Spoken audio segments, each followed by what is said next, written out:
Carátula que me parece que es sintética y que justamente a horas, no un par de horas, menos de un par de horas del Día del Trabajador, miramos lo que pasó hoy. Kicillof en el medio de los dirigentes sindicales.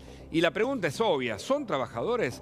Porque en definitiva, me gustó la frase que recordé Giovanni Sartori cuando escribe el libro sobre la democracia. Él dice que la ideología es en verdad como un soporte para lo que no pueden pensar. Y yo creo que la Argentina se construyó en base ideológica a lo que promocionaban estos muchachos.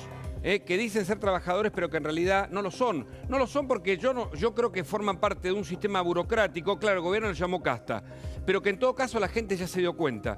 Por eso están en crisis, por eso incluso las empresas tienen que recaudar obligatoriamente de los trabajadores, porque los trabajadores se desafilian, día a día se desafilian. Y mirá, el sistema democrático, ahí vemos, Amadeo 80, 41 años, Barrio Nuevo 39, Daer 39, uno de los hombres claves del sindicalismo, 38 Cavalieri, 38 Lingeri, Maturano, 30 años. Me acuerdo que mi suegra de la fraternidad decía que no tenía donde vivir Maturano y de repente hoy tiene de todo, ¿no? Autos, etc. Piumato, 34.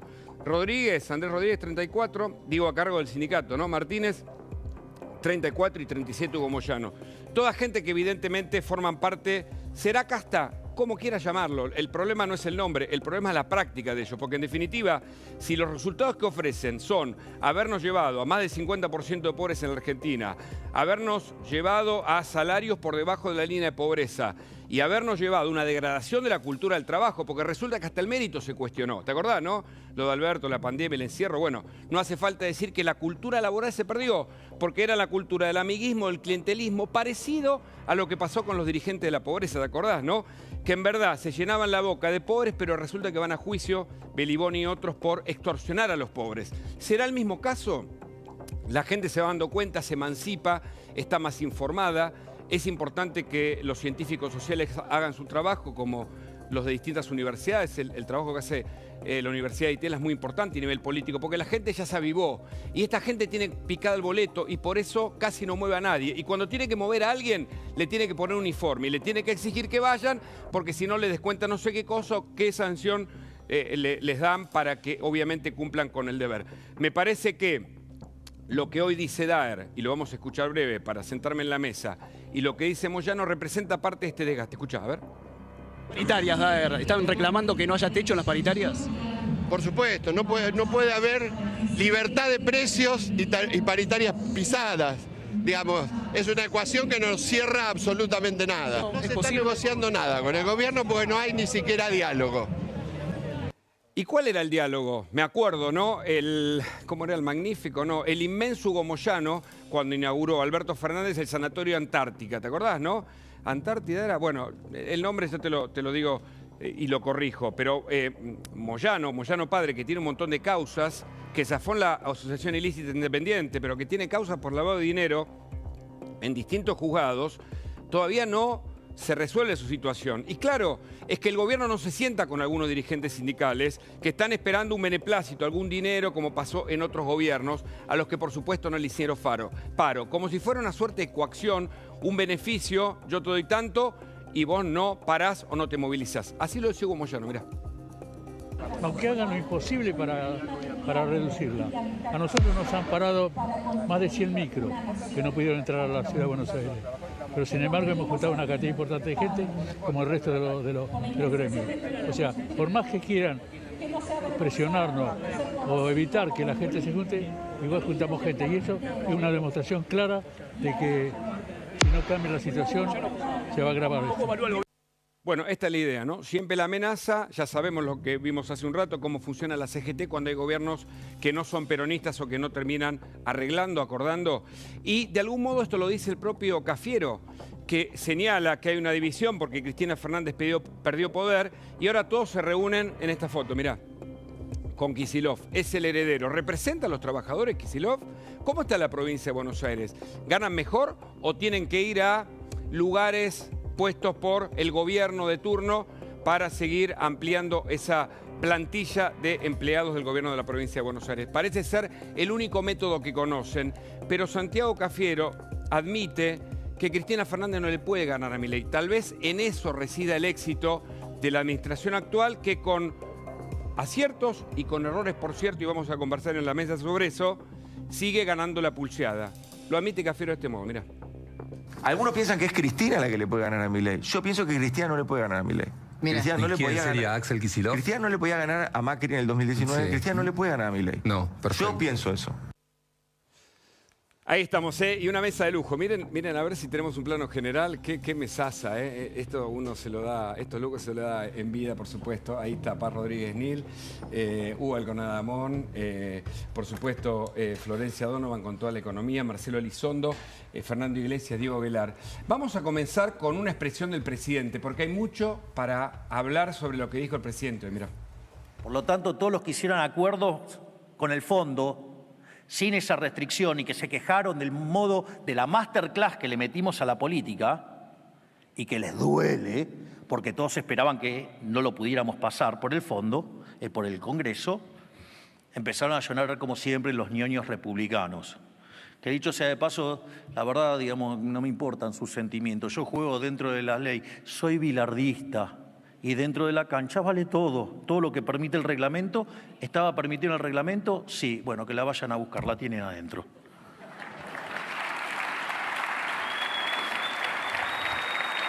¿Qué piensa Fernando Iglesias de esta expresión? No me gusta la expresión, pero lo que dice tiene razón. Es una expresión peronista, que se decía así en las épocas de Perón, dentro de la ley todo.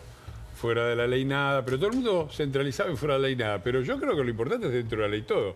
A ver, este gobierno asumió con un país que iba en una situación patética, que iba directo a la hiperinflación y a una crisis monumental, probablemente la peor de nuestra historia, con el 15% de los diputados, el 8% de los senadores, ni un gobernador, ni un intendente, no gobernaba nada, no tenía ningún poder. Bueno, ¿cómo podés hacer? Y dentro de la ley todo lo que la ley te permite, tenés que jugar en el límite, porque si no, estamos siempre en la situación del peronismo. El peronismo te acusa de que jugás rudo y los tipos, mientras vos jugás al fútbol, ellos juegan al rugby. La agarran con la mano, te hacen tacles, qué sé yo. Ahora vos pones una pierna fuerte y salen todos como...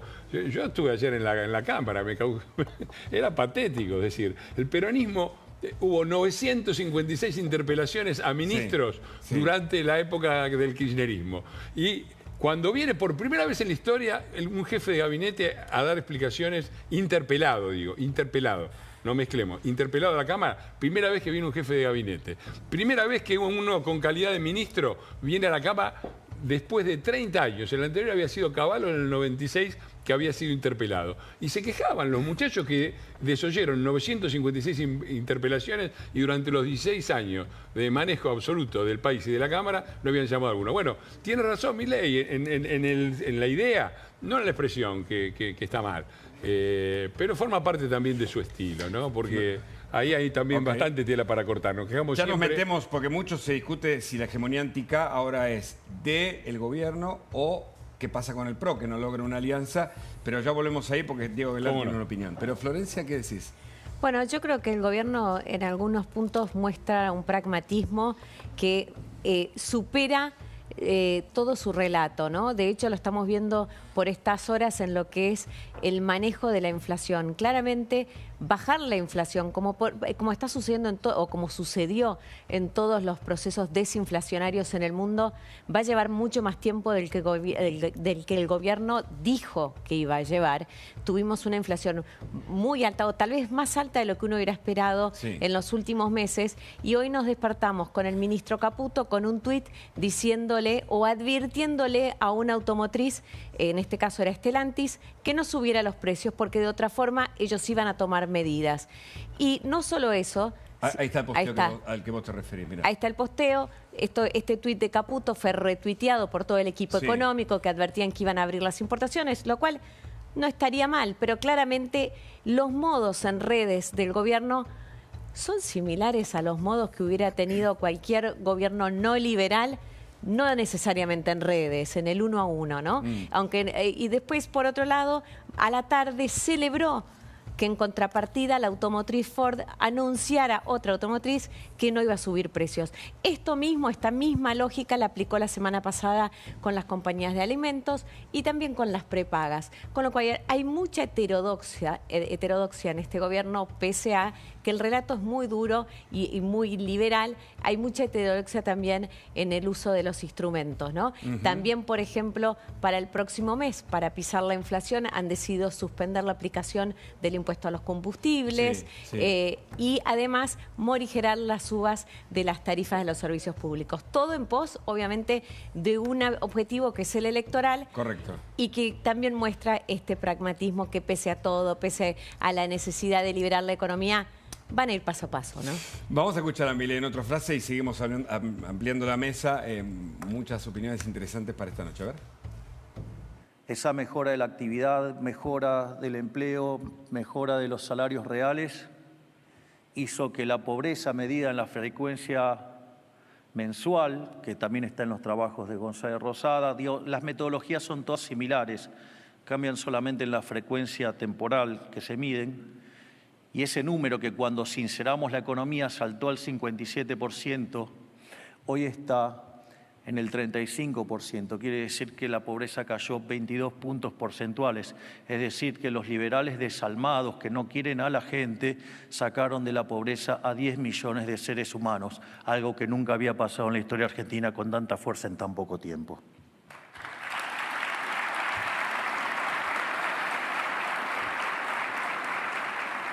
¿Qué pensás?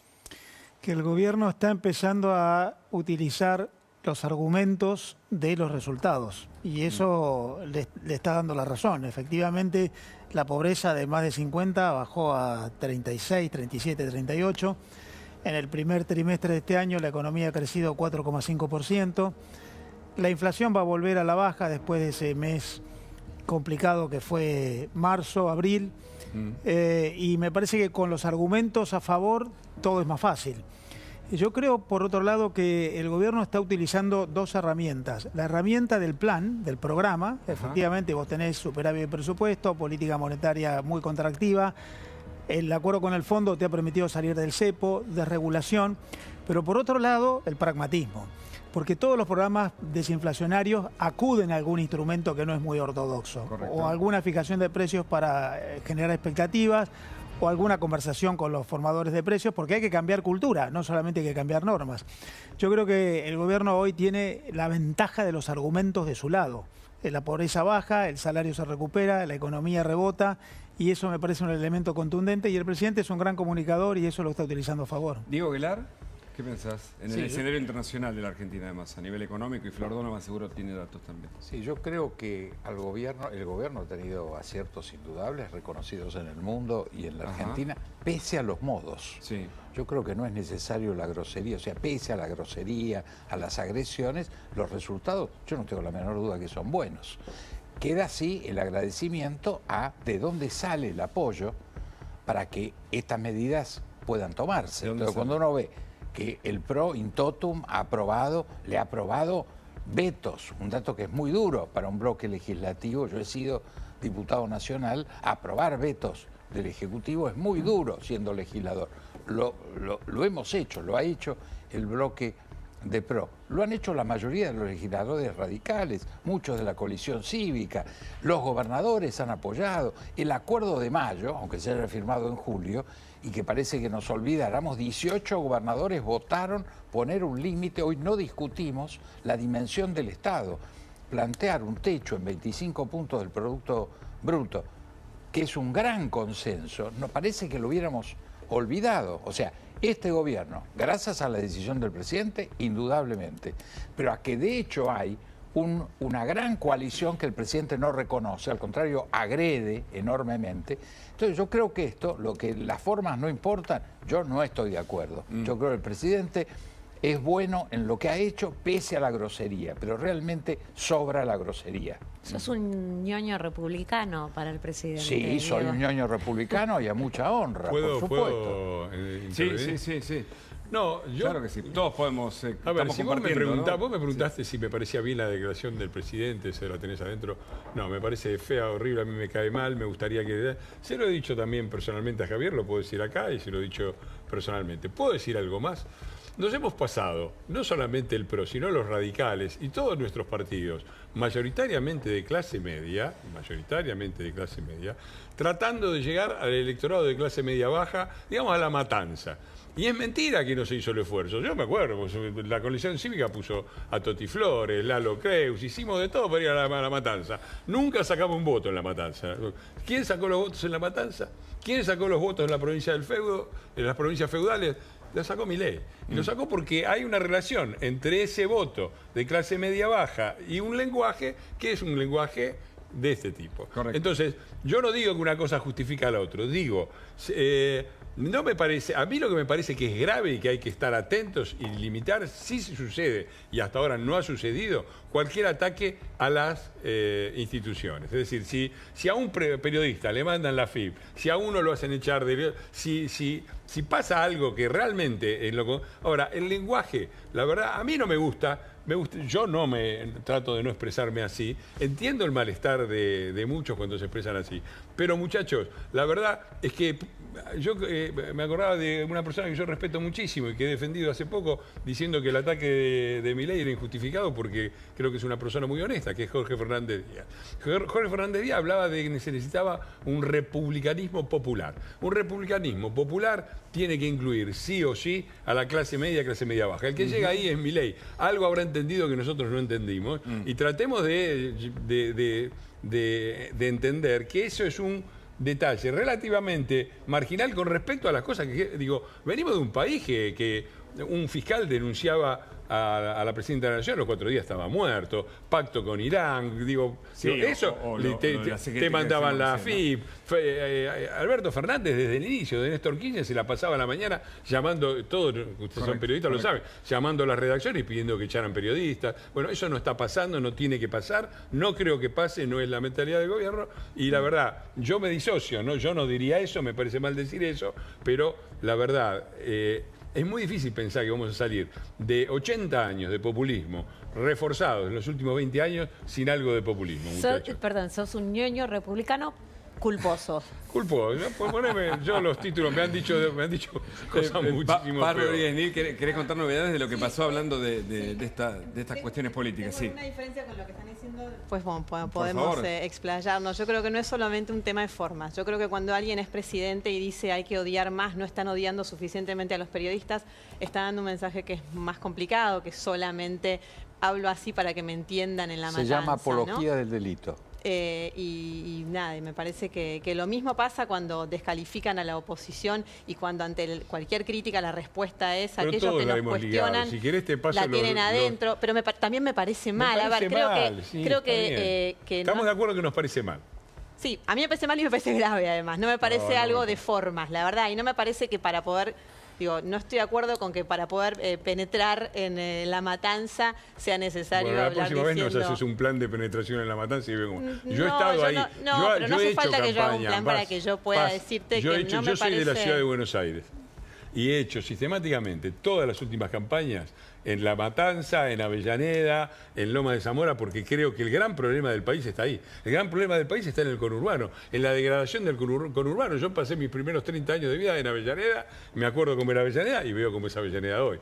Entonces digo, sin dejar de criticarlo, me parece bien criticarlo, me parece bien que se tenga que moderar esto. A mí no me parece grave, me parece que seguimos midiendo al peronismo con la vara de África y a los gobiernos que no son peronistas con la de Suiza. Y eso no salió bien y muchos gobiernos se cayeron justamente por una erosión permanente que terminó afectando su credibilidad. Yo creo que, como decía Marcelo, los resultados económicos del gobierno lo respaldan, hay un apoyo razonable popular y bueno, todo lo demás... me parece que es opinable, pero no me agarraría la cabeza. Marcelo, no, en esto yo quiero reiterar una cosa. Vos, que sos, Fernando, un ñoño republicano, sin lugar a dudas. Lo digo bien, porque tenés actitudes republicanas incuestionables, defendés con vehemencia tus convicciones, pero sos un ñoño republicano. ¿Cómo votaste todos los paquetes que el presidente planteó? A favor, y yo entiendo también que mi partido se sienta desconocido porque realmente hemos pero hecho de eso estamos hablando. Esto no es de forma. Es decir, vos que sos un ñoño republicano igual que yo. Pero vos que eras peronista, ¿te acordás que el general decía primero la patria? Pero vos tenías otras novedades para agregar. Bueno, está bastante relacionado, así que seguramente seguiremos discrepando sobre esta otra materia, que es que hoy hubo una denuncia judicial que presentó Facundo Manes por lo que sucedió ayer entre el asesor presidencial Santiago Caputo y un fotógrafo al que Santiago Caputo, ahí estamos viendo las imágenes. Pero perdón, ¿Manes estaba ahí o Manes hace una denuncia? No, Manes hace una denuncia porque recordarán que Manes también tiene una causa aún abierta, si bien está archivada, él fue a la Cámara Federal para que se reabra contra Santiago Caputo por el episodio, recordarán, del Congreso, cuando... ahí lo vemos, cuando Santiago Caputo, esto es lo de ayer. El episodio anterior fue cuando Santiago Caputo lo increpa, le da unos golpes en el pecho y le dice, vos me vas a conocer. Es ese episodio. Por ese episodio... Digamos, porque además uno leyó un montón de notas sobre el tema. ¿No eran cercanos Caputo y Manes en algún momento, en la previa, no? Habían tenido algún acercamiento profesional que finalmente no funcionó. No es que tenían una relación de amistad, por lo que tengo entendido, sino que en algún momento había habido alguna propuesta de trabajo de asesoría que finalmente no funcionó, pero sí se conocían de hace tiempo. En esa causa le tocó a la jueza Capuchetti y la jueza Capuchetti la archivó. La archivó diciendo, bueno, es una discusión propia de la política y esto excede la materia penal. Ante esta decisión se presentó entonces Manes con sus abogados en la Cámara Federal para que la Cámara Federal reabra la causa. Todavía no está definido qué es lo que va a pasar, tendrá que decidir la Cámara. ¿Qué pasó hoy? Ante las imágenes que veíamos de ayer de Santiago Caputo con el fotógrafo, lo que se llama Becerra, lo que hace Manes es ampliar su denuncia y decir, bueno, evidentemente hace una presentación en donde dice que esto también tiene que ser investigado y que evidentemente acredita, dice Manes, un patrón recurrente en la utilización de la amenaza coactiva de parte de Santiago Caputo. Entonces hace una nueva denuncia penal. Por un lado, para de algún modo sostener la denuncia anterior, diciendo, bueno, no era un hecho aislado, acá hay una conducta donde se busca una y otra vez amedrentar a aquellos, en este caso la prensa, en el otro caso legisladores de la oposición, y por otro lado decir, bueno, y esto en sí mismo debe ser investigado, con lo cual lo que debería suceder ahora, entiendo, es que la Cámara Federal, si considera que lo que se le ha puesto en conocimiento es un posible delito, abrir una nueva causa sobre la materia. Hoy Adorni habló de este tema porque le preguntaron en la conferencia de prensa y decía esto, ¿verdad? Que si vos me sacás una foto a mí, estoy en todo tu derecho, estoy en todo mi derecho, tenga o no una cuota de poder en algún lugar en sacarte una foto. Y de hecho el asesor Caputo le sacó una foto, quería saber quién era el periodista porque quería efectivamente ver si había salido bien o no en la foto. Y me parece que está bien. Era un lío muy grande de fotógrafos y de periodistas. De hecho, a mí, sin quererlo, por supuesto, me han empujado, me han golpeado con un micrófono. Yo soy vengo del palo de ustedes, pero y entiendo que esas situaciones muy desordenadas ocurren. Era un ámbito donde había mucha gente y donde, es cierto, había un poco de desorganización a la entrada y a la salida del lugar. La verdad que fue una situación muy incómoda para todos, pero la intención de Santiago era efectivamente ver cómo habían salido las fotos. Paz. Sí, bueno, la versión que da Adorni es que en realidad quería ver si había salido bien en la foto. Es extraña porque en la situación lo que se ve es que se acerca y le toma la credencial, la lee y después le saca una foto a la credencial que paradójicamente se la saca del lado de atrás, a donde no hay foto ni nombre de esta persona. Está justo la foto de José Luis Cabezas de ese lado de las credenciales de Átila. Pero bueno, esta es la explicación. Hubo una defensa cerrada que por otro lado, digo, va en línea con el discurso del gobierno. Así que no llamó la atención, nadie esperaba que fuera desacreditada la actitud de Santiago Caputo ayer. Bueno, otra escena. Veremos ahora cómo sigue, cómo evoluciona esta cuestión política a nivel judicial, porque hay otra, me parece, que tiene que ver con las declaraciones de